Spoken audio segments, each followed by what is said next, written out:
नजर बनाए हुए है। उसे आपकी हर बात की जानकारी है। आप कहाँ जा रहे हैं, किसके साथ हैं, क्या खा रहे हैं, आगे क्या करने वाले हैं, आपसे जुड़ी हर छोटी बड़ी जानकारी उसके पास है। जी हाँ दोस्तों, कोई है ऐसा जो आपके बारे में आपसे ज्यादा जानता है, और ये कोई और नहीं बल्कि देशों की सरकारें, देश की खुफिया एजेंसीज और कुछ बड़ी बड़ी कंपनियां हैं जो आपके मोबाइल के माध्यम से आपके डेली रूटीन को ट्रैक कर रही हैं। आप क्या सर्च कर रहे हैं, क्या आपकी लाइकिंग्स है, क्या आपकी डिसलाइकिंग्स है, आपका इंटरेस्ट किस चीज में है और आपकी कमजोरियां क्या है, ये सब जानते हैं। आपकी बीमारियों से लेकर आप क्या सर्च करते हैं इंटरनेट पर, किस चीज की आपको जरूरत है, ये सब चीज रिकॉर्ड हो रही है और इसका जरिया बन रहा है आपका मोबाइल फोन। आप कितना भी नकार लें, लेकिन आपके मोबाइल फोन का कैमरा हमेशा शांत नहीं रहता। ये आपके चाहे बिना भी आपकी तस्वीरें खींचता है, आपके वीडियोस बनाता है और कहीं जाकर ये स्टोर हो रहे हैं। कहाँ स्टोर हो रहे हैं ये शायद हम और आप कभी ना जान सके, लेकिन ऐसा हो रहा है। आज हम विसल ब्लोअर्स, वो लोग जो इस पूरी मशीनरी में, जो डार्क वेब की मशीनरी में काम कर रहे हैं, उन लोगों के द्वारा जो खुलासे किए गए हैं, उनसे आप सबको अवगत कराने वाले हैं। वो पर्दे उठाने वाले हैं जो ये बताएगा कि आपका मोबाइल फोन आपकी जासूसी कर रहा है और प्राइवेसी नाम की चीज आज के भारत में है ही नहीं। आपको बता दें, आपकी पर्सनल बेहद इंटीमेट जानकारियों को बेटर टारगेटेड एड्स बनाने वाली कंपनियों को अच्छे और मोटे मुनाफे के साथ बेच दिया जा रहा है। इस वीडियो में हम आपको बताएंगे कि ये कंपनियां, ये खुफिया एजेंसीज और देशों की सरकारें किस तरीके से हमारे डेटा को हमारी इजाजत के बिना निकाल रही हैं और एनालाइज करके हमारे बारे में पूरी प्रोफाइलिंग कर ले रही हैं और हमारे बारे में सब कुछ जान पा रही हैं। वो पहला तरीका जिससे ये कंपनियां सेंध मार रही हैं हमारी प्राइवेसी में। जब भी हम कोई ऐप अपने मोबाइल में इंस्टॉल करते हैं तो बिना सोचे समझे ऐप्स की परमिशन को अलाउ कर देते हैं। अब थोड़ी बहुत अवेयरनेस हुई है, लोग डिनाई करते हैं, लेकिन आपने देखा होगा कि आपका पसंदीदा ऐप बिना अलाउ बटन दबाए काम ही नहीं करता। क्या आपको पता है, ऐसे कई ऐप्स हैं जो गुप्त रूप से या छुपे हुए सॉफ्टवेयर के साथ एम्बेडेड आते हैं और इसके बारे में हमें कोई भी जानकारी नहीं रहती, और हम इन ऐप्स को मोबाइल पर जाने अनजाने या फिर बहुत ज़रूरत की वजह से इन ऐप्स को हम इंस्टॉल कर लेते हैं और सारी परमिशन अलाउ कर देते हैं। अगर हम ऐप का यूज़ ना भी करें तो भी ये ऐप्स, सॉफ्टवेयर आपके मोबाइल बैकग्राउंड में हमेशा चलते रहते हैं, जो आपके मोबाइल का माइक्रोफोन यूज़ करके आपके आसपास होने वाली हर चीज़ को रिकॉर्ड कर लेते हैं। इस रिकॉर्डिंग का इस्तेमाल करके कंपनियां आपकी निजी जानकारी न सिर्फ चुरा लेती हैं, साथ ही साथ आपकी पसंद और नापसंद को भी परख लेती हैं, जिन्हें बाद में कलेक्ट करके सारी जानकारी उन कंपनियों को बेच दी जाती है जिनसे उन्हें अच्छे होते हैं या आपकी लाइकिंग्स होती हैं। आपके जीवन में जिस चीज़ की जरूरत होती है वही कंपनियां आपको अचानक से वो ऐड पॉप करती हैं और आप बटन दबा कर उसे बाई कर लेते हैं। ये हो रहा है आपके साथ। पर सोच के देखिए, अगर ये इन्फॉर्मेशन गलत हाथों पे पहुंच गई और कोई पर्सनल ग्रज निकालना चाहे आपसे, पर्सनल खुन्नस निकालना चाहे आपसे, तो क्या वो इन जानकारियों का इस्तेमाल करके आपको नुकसान नहीं पहुंचा सकता, आपकी प्राइवेसी को पूरी खंडित नहीं कर सकता? सोच के देखिए। आगे बढ़ते हैं।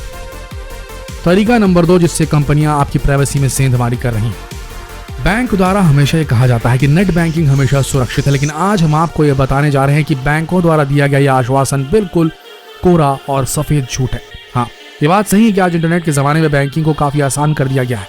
आज पहले की तरह बैंक में पैसा जमा कराने और बैलेंस चेक करने के लिए लाइन नहीं लगानी पड़ती, सारी जानकारी हमें एक क्लिक से मिल जाती। पर अभी हाल ही में मोबाइल बनाने वाली कंपनी ने 2015 में अपने फोन में एक ऐसा पेटेंट ऐप डालना शुरू कर दिया है जो आईफोन्स के बैकग्राउंड में आजकल लगातार रन कर रहा है।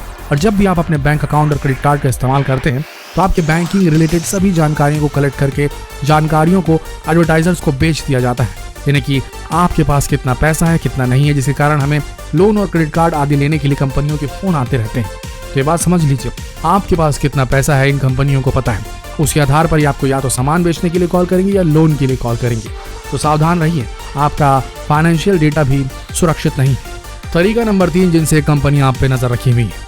अगर आपके मोबाइल में फ्रंट कैमरा लगा है और उससे आप अपनी सेल्फी या वीडियो कॉल करते रहते हैं तो आप भी सावधान हो जाएं, तो ये आपकी सारी वीडियोस आपके अलावा कोई और भी देख सकता है। एनालिटिक्स नामक कंपनी ने एक ऐसा सॉफ्टवेयर तैयार किया है जो लोगों के चेहरे के हाव भाव को देखने और विश्लेषण करने के लिए कंप्यूटर, लैपटॉप या मोबाइल के वेबकैम का इस्तेमाल कर आपकी वीडियो को रिकॉर्ड कर आपकी जानकारी विज्ञापन बनाने वाली कंपनियों को बेचकर अपनी जेब भारी कर सकते हैं। यानी कि वो आपके चेहरे के हाव भाव को देखेंगे और परखेंगे कि सामने वाले का मूड कैसा है। अगर मूड जिस चीज के लिए कर रहा हो, यानी कि मूड अच्छा हो, तो उसे उसी समय ऐड दिखाया जाएगा। या मूड रोमांटिक होगा तो उसको वैसे किस्म के मैट्रिमोनियल वाले एड्स दिखाए जाएंगे। अगर मूड किसी चीज़ को बाई करने का हो या किसी चीज़ को पाने की हसरत हो, ऐसा अगर एक्सप्रेशन होता है तो फिर आपको कोई बड़ी चीज़ बेचने के लिए आपको ऐप्स जो हैं वो ऐड दिखाएंगे। तो इस तरीके से ये कंपनियां पूरी तरीके से आपको ट्रैक कर रही हैं। आपकी बॉडी लैंग्वेज, आपके फेशियल एक्सप्रेशन सबको ट्रैक किया जा रहा है। तरीका नंबर 4 जिससे कंपनियां आप पर नजर रख रही हैं। क्या आपने कभी सोचा है कि इस एडवांस जमाने में कोई आपकी जानकारी मोबाइल के अलावा गाड़ी के नंबर प्लेट से भी निकाल सकता है? और ऐसा हुआ भी है। इन कंपनियों ने दुनिया भर में ऐसे लाइसेंस प्लेट स्कैनर स्टोर किए हैं जो उस रास्ते से जा रही गाड़ियों के नंबर को स्कैन कर डेटा को एक जगह पर एकत्रित कर देते हैं और इस डेटा को बीमा कंपनी आदि को बेच दिया जाता है। आपको जानकारी दे देते हैं कि लाइसेंस प्लेट का डेटा $multi-billion का बिजनेस एम्पायर बन चुका है। इन्हें खरीदने वाली कंपनियां जोर देकर कहती हैं कि वे आपका डेटा और निजी जानकारियां किसी को नहीं दे रही, लेकिन वो अपने ग्राहकों को केवल आपके लाइसेंस प्लेट नंबर बताते हैं, ना कि आपका नाम। लेकिन इस बात को आप भी जानते हैं कि गूगल में ई परिवहन में आपकी गाड़ी का नंबर डालते ही ये जानकारी आसानी से कोई भी ले सकता है कि गाड़ी किसके नाम पर है। तरीका नंबर 5 जिससे कंपनियां आपकी प्राइवेसी में सेंध मार रही हैं। आप अस्पताल बीमारियों से अपने आप को सुरक्षित रखने के लिए जाते हैं, पर वहां भी आपका डेटा सुरक्षित नहीं। जब भी हम अस्पताल जाते हैं वहां अपना नाम और अपनी पूरी पर्सनल जानकारी के साथ साथ कौन कौन सी दवाइयां ले रहे हैं इसकी जानकारी भी हॉस्पिटल को देते हैं और हम सोचते हैं कि हमारी जानकारी केवल डॉक्टर तक ही सीमित रहेगी, पर ऐसा कुछ भी नहीं होता। ये अस्पताल आपकी जानकारियां इंश्योरेंस और फाइनेंस रिलेटेड कंपनियों को बेच देते हैं और फिर आपको मेडिकल इंश्योरेंस और इन्वेस्टमेंट से रिलेटेड कॉल आने लगती है। आपको शायद ये बात मालूम ना हो, लेकिन यहाँ हम अपने दर्शकों को बताना चाहते हैं कि बहुत बड़ी कंपनी जिसका नाम हम नहीं ले सकते, उन्होंने हाल ही में अपने कर्मचारियों को कई अस्पताल भेजा था ताकि मरीजों के डेटा बेचने के लिए अस्पताल को मनाया जा सके। और फिर वहां से जो इंश्योरेंस कंपनियां हैं वो टेली मार्केटिंग कॉल करके ऐसे मरीजों को रिझाएं जिन्हें लगता है कि उनकी जिंदगी अब खत्म होने वाली है। इस तरीके से किसी को लूटना क्या वाकई में इंसानियत की निशानी है? हमें तो नहीं लगता, हमें तो बिल्कुल अमानवीय लगता है। तरीका नंबर 6 जिससे कंपनियां आपकी पर्सनल डिटेल्स पे हाथ साफ कर रही हैं। आजकल प्राय आप लोगों ने देखा होगा कि सिक्योरिटी के लिहाज से हर जगह जैसे शॉपिंग मॉल्स, होटल्स, कैफे में कैमरा इंस्टॉल किया जाता है ताकि उन पर नजर रखी जा सके जो ग्राहक बैठे हैं। लेकिन आपको बता दें कि सिक्योरिटी कैमरास के द्वारा आपके फेशियल फीचर्स को रिकॉर्ड करके कलेक्ट किया जाता है, जिन्हें बाद में एडवर्टाइजर्स को अच्छे दामों में बेचा जाता है। कंपनियां इस डेटा का इस्तेमाल अपने प्रोफाइल को नया करने के लिए करती हैं। वो आपके हाव भाव को समझकर ये जान लेते हैं कि आप किस तरह के ग्राहक हैं और क्या खरीदने वाले हैं। हाल ही में खबर आई थी कि अमेजन ने अपने फेशियल रिकॉग्निशन प्रोग्राम के जरिए दुनिया भर के लोगों के फेशियल डेटा को कलेक्ट कर लिया है, जिससे वे दुनिया भर के पुलिस स्टेशन को बेचने में लगे हुए हैं। जिससे साफ पता चलता है कि अमेजन ने यह डेटा कैसे कलेक्ट किया होगा और पुलिस स्टेशन को बेचने का यह है कि भाई कौन सा व्यक्ति है जो आक्रामक हो सकता है, कौन सा व्यक्ति क्राइम कर सकता है। सिर्फ फेशियल एक्सप्रेशन ये चीज जज करना कितनी घातक हो सकती है और अमेजन जैसी कंपनी का इसमें इन्वॉल्व होना सिर्फ पैसों के लिए। आप सोच के देखिए ये अमीर कितने लालची हैं, कितना ज्यादा लोभ भरा है इनके अंदर। तरीका नंबर 7 जिससे कंपनी आप पर नजर रख रही है। बचत करना हर आदमी का स्वभाव होता है, पर आपकी छोटी बचत भी आपका बहुत बड़ा नुकसान कर सकती है। इस बात को शायद आपने कभी नहीं सोचा होगा।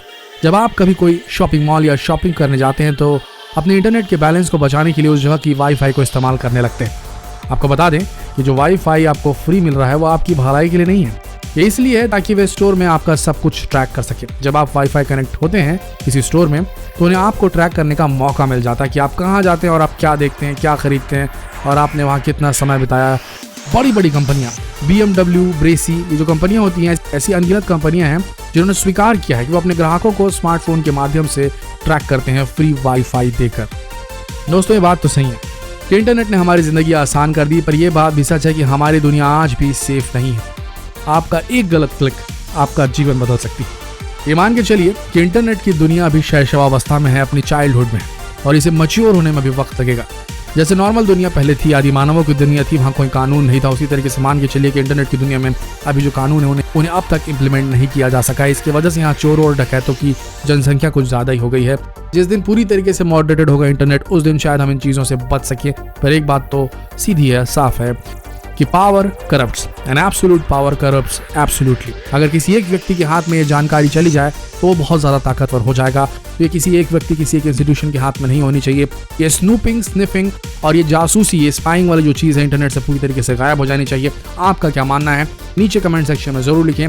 और क्या आप पूरी तरीके से किसी भी ऐप को ये जो परमिशंस मांगते हैं इसके लिए डिनाई नहीं कर देना चाहिए, उसके बाद भी उन ऐप्स को फंक्शन करना चाहिए? ऐसा नहीं किया जा सकता क्या? क्योंकि ये ऐप्स जो हम बिना परमिशन के काम ही नहीं करते। कमेंट सेक्शन में जरूर लिखिए।